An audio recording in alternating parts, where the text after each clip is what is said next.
दोस्तों नमस्कार। जन्मभूमि टीवी के इस एपिसोड में आप सभी का स्वागत है।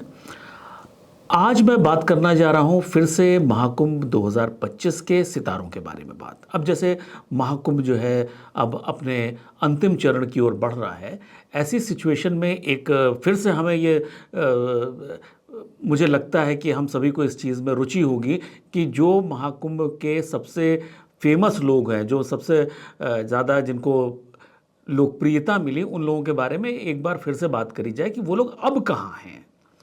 तो देखा जाए तो 3 लोग जो है यहाँ पे महाकुंभ में सबसे ज़्यादा जिन्होंने लोकप्रियता बटोरी वो थे मध्य प्रदेश के खरगोन की रहने वाली मोनालिसा ने, दूसरे अभय सिंह जिनको आईआईटीएन बाबा भी कहते हैं, जो एरोस्पेस इंजीनियर थे और वो उन्होंने संन्यास ले लिया। नंबर 3 ममता कुलकर्णी जिन्होंने संन्यास लिया, महामंडलेश्वर पद से इस्तीफा दिया, फिर वापस आई। तो इन तीनों के बारे में हम बात करते हैं कि ये लोग अब कहाँ हैं। तो दोस्तों सबसे पहले मैं बात करने जा रहा हूं मोनालिसा के बारे में। मोनालिसा एक मध्य प्रदेश के छोटे से गांव खरगोन ज़िले में एक छोटा सा गांव की रहने वाली बहुत गरीब माता पिता जो खेती किसानी छोटी मोटी करके अपना जीवन यापन करते थे। और ये बच्चे जो हैं ये वहाँ पे आसपास जो भी टूरिस्ट स्पॉट्स हैं उस पे जाके और जो बड़े मेले तमाशे होते हैं उसमें जाके ये लोग माले और रुद्राक्ष वगैरह वगैरह जो छोटी मोटी चीज़ें होती हैं वो जाके बेचते थे और जो पैसा थोड़ा बहुत कमाते थे और जो अपना घर लेके आ जाते थे। इनके पिता माता छोटे मोटे लेवल की किसानी करते हैं। लेकिन माँ गंगा ने मोनालिसा की जिंदगी बदल दी। वो कैसे? मोनालिसा की एक कंटेंट क्रिएटर ने उसकी आंखों की खूबसूरती देखते हुए एक फ़ोटो खींच ली। वो फ़ोटो उसने सोशल मीडिया पे डाली और वो देखते ही देखते कुछ घंटों में वो फ़ोटो वायरल हो गई। फ़ोटो वायरल होने के बाद लोग उसके बारे में और जानना चाहने लगे कि आखिर क्या है, कौन है, क्या कैसे है। फिर पता लगा कि लोग जो जर्नलिस्ट थे, जो मीडिया कर्मी थे, वो महाकुंभ की कवरेज से ज़्यादा मोनालिसा की कवरेज में लगे। कई बार ऐसी सिचुएशन आई कि मोनालिसा को छोड़ छोड़ के भागना पड़ा कि लोग उसके इतना पीछे पड़ गए। तो खैर महाकुंभ से पॉपुलर हुई इस लड़की के ऊपर नज़र पड़ी एक फिल्म प्रोड्यूसर सनोज मिश्रा की। सनोज मिश्रा थोड़े से लीग से अलग हटके पिक्चर बनाते हैं। जैसे उन्होंने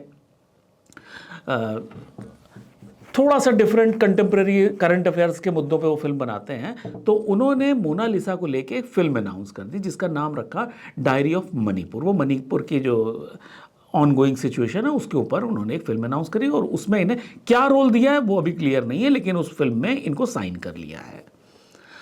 अब मोनालिसा जब इतनी पॉपुलर हुई, बॉलीवुड में इनके कदम पड़ गए, तो इनको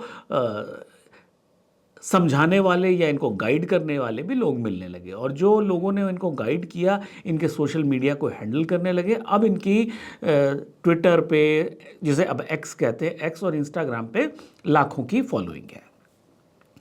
अब मोनालिसा को इवेंट्स में आने के ऑफर होने लगे हैं। अभी परसों या कल जो है, अभी रिसेंटली 1-2 दिन पहले ही मोनालिसा को केरल में एक इवेंट में, इनको एक शोरूम का इनॉग्रेशन था, उसके इवेंट में इनको इनॉग्रेशन के लिए बुलाया गया। अब जाहिर सी बात है कि ये पेड इवेंट होगा और इनकी पॉपुलैरिटी का फ़ायदा वो शोरूम मालिक उठा रहे हैं। और उसी शोरूम के मालिक ने मोनालिसा के आने की खबर डाली और कुछ ही मिनटों में उस पर मिलियंस व्यूज़ हो गए इंस्टाग्राम पे। तो अब मोनालिसा की पॉपुलैरिटी का यह हाल है। अभी जो तुरंत खबर आई है वो ये है कि मोनालिसा फरवरी मंथ में ही वो शिवरात्रि वाले दिन नेपाल में एक सांस्कृतिक कार्यक्रम में चीफ गेस्ट बना के बुलाई गई हैं। और उस कार्यक्रम में नेपाल के बड़े बड़े कलाकार, म्यूजिक कंपोजर्स, फिल्म प्रोड्यूसर्स वगैरह शामिल होंगे। अब देखिए किस तरह से मोनालिसा के जीवन ने टर्न मारा। अब उनकी जो पहले गरीबी वाली पिक्चर्स आ रही थी, अब उनकी फ्लाइट में बैठे हुए पिक्चर्स आ रही हैं, अपनी फैमिली के साथ बड़े 5 स्टार होटल में डिनर करते हुए फोटोएं आ रही हैं, उनकी वीडियो ऐसे आ रहे हैं जिसमें वो पढ़ाई कर रही हैं, अब नई चीज़ें सीख रही हैं, हालांकि अभी डायलॉग डिलीवरी वगैरह उनकी उतनी रिफाइंड नहीं, तो उसको रिफाइंड करने के लिए कि वो फिल्म में डायलॉग बोलेंगी तो अच्छी तरह से बोले, उसके लिए उनकी ट्रेनिंग चल रही है। तो देखिए, मोनालिसा की जिंदगी तो अब बदल गई। महाकुंभ 2025 ने जो सबसे ज्यादा जिंदगी किसी की बदली तो वो मोनालिसा। अब आते हैं हम दूसरे महाकुंभ के सितारे पे, जिनका नाम है अभय सिंह। अभय सिंह को महाकुंभ में खूब कवरेज मिली और उनका नाम रख दिया गया आईआईटीएन बाबा। हालांकि आईआईटीएन बाबा का कोई मतलब नहीं है, लेकिन जैसा नाम चल जाए वैसा ठीक है। अभय सिंह जी एरोस्पेस इंजीनियर हैं, बॉम्बे आईआईटी के 2008 से 12 बैच के। और अभी कुछ दिनों पहले उनकी 10वें और 12वें की मार्कशीट्स जो है वो सोशल मीडिया पे आ गई, जिसमें उनको 92-93% नंबर मिले हुए हैं। तो वो एज अ स्टूडेंट बहुत ही अच्छे स्टूडेंट रहे हुए, और ऑब्वियसली जब आईआईटी में पढ़ाई करी तो निश्चित रूप से अच्छे स्टूडेंट होंगे। तो जो हमारे दूसरे महाकुंभ के सितारे अभय सिंह, उनकी पॉपुलैरिटी दिन रात बढ़ती गई, यहां तक कि उन्होंने कुछ दिनों तक महाकुंभ की खबर के से ज़्यादा मशहूरी, ज़्यादा पॉपुलैरिटी अभय सिंह यानी आईआईटीएन बाबा को मिली। उन्होंने ये भी बताया कि वो कनाडा में 36 लाख रुपए पर एनम की नौकरी करते थे, वो छोड़ के उन्होंने गेरुआ वस्त्र धारण किया। अब जब इतनी पॉपुलैरिटी मिलने लगी तो जाहिर सी बात है विवाद भी होना था। तो विवाद ये हुआ कि उनका कुछ जो है, कुछ लोगों ने आरोप ये लगाए कि वो जो है कुछ ड्रग्स वगैरह लेते हैं, कुछ उन्होंने कहा कि वो मानसिक रूप से असंतुलित हैं। लेकिन उनको हुआ क्या कि उनको जूना अखाड़े से निलंबित कर दिया गया, जिसके बदले में उन्होंने ये कहा कि चूंकि उनकी पॉपुलैरिटी इतनी ज़्यादा बढ़ गई थी कि उनसे लोग ईर्ष्यावश उन्होंने उनको जूना अखाड़े से हटा दिया। अब आईआईटीएन बाबा कहाँ हैं, अभी थोड़ा सा सस्पेंस है, देखिए अब फिर से कब वो अवतरित होते हैं। अब महाकुंभ के तीसरे सितारे की बात करते हैं, वो है बॉलीवुड एक्ट्रेस ममता कुलकर्णी।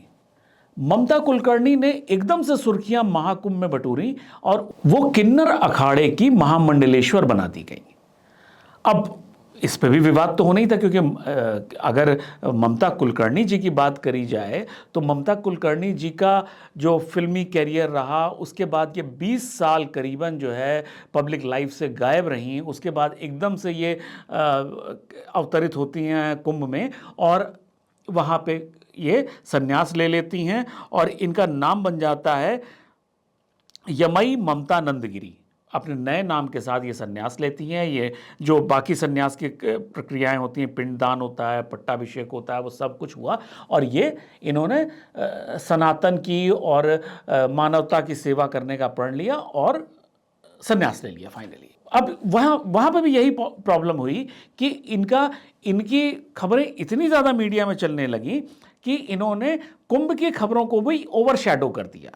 अब इसी के बीच ऋषि अजय दास, जो किन्नर अखाड़े के फाउंडर हैं, उन्होंने इनको निलंबित कर दिया कि ये इनके संबंध जो हैं वो अंडरवर्ल्ड के साथ रहे हैं और इनका विवादास्पद इनका ओवरऑल पर्सोना है। अब विवादास्पद क्या, देखिए अगर ममता कुलकर्णी की याद हो तो एक बहुत ही अब के हिसाब से तो हम वल्गर नहीं कहेंगे, लेकिन उस समय में काफ़ी विवादित गाना हुआ करता था करण अर्जुन फिल्म में, मुझको राणा जी माफ़ करना गलती मारे से हो गई, कुछ छत पे सोया था नंदोई, कुछ करके एक गाना होता था जिसमें इन्होंने एक आइटम सॉन्ग टाइप का किया था। तो उससे ये काफ़ी इनको सुर्खियाँ मिली थी, लेकिन वो एक विवाद का कारण भी बना।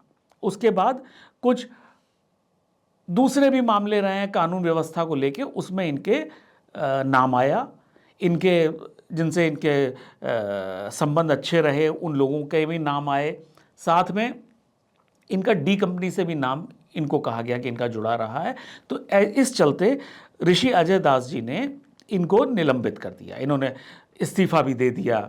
लेकिन अभी 14 तारीख को इन्होंने इनके गुरु आचार्य महामंडलेश्वर लक्ष्मी नारायण त्रिपाठी जी ने इनका इस्तीफा कहा कि मैं नहीं एक्सेप्ट करता, ये इन्होंने जल्दबाजी में दे दिया, मैं नहीं एक्सेप्ट करता। तो इन्होंने भी अपना जो है इस्तीफा वापस ले लिया और ये फिर से किन्नर अखाड़े के महामंडलेश्वर के पद पे बैठी हुई हैं। हालांकि हैं कहाँ, इनके वेयर अबाउट्स अभी नहीं पता हैं। और इस नए टर्म से बॉलीवुड और सन्यास का एक नया इक्वेशन हमें देखने को मिलेगा। तो ये तो दोस्तों, ये 3 थे महाकुंभ 2025 के 3 सितारे। अब इनके बारे में मैं जैसे ही और कुछ अपडेट्स आते हैं तो मैं फिर आपके सामने रूबरू होऊंगा। तब तक के लिए नमस्कार।